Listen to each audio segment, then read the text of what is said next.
নমস্কাৰ, মই তুলিকা। মোৰ নতুন এটি মিনি ব্লগলৈ আপোনালোক সকলোকে স্বাগতম জনাইছোঁ। আৰু আমি সকলোৱে চাব গৈ আছোঁ শ্ৰদ্ধা ৰামচৰণ ভৰালীদেৱৰ নামৰ অনুষ্ঠান। আমাৰ ওচৰতে আহিছিল আৰু তেওঁক কেতিয়াও মই এনেদৰে নাম চাই পোৱা নাছিলোঁ। এয়াই প্ৰথম আৰু খুব বেছি ভাল লাগিলে।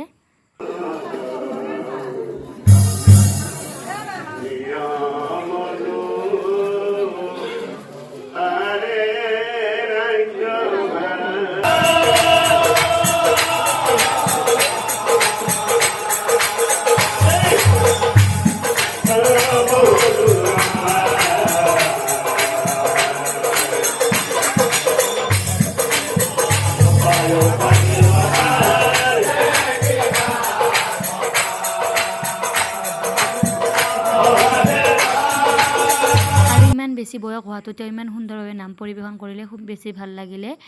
আৰু আজিৰ মিনি ব্লগটো ইমানখিনি আছিলে। যদি ভাল পালে তেনেহ'লে লাইক কৰিব, কমেণ্ট কৰিব আৰু শ্বেয়াৰ কৰিব।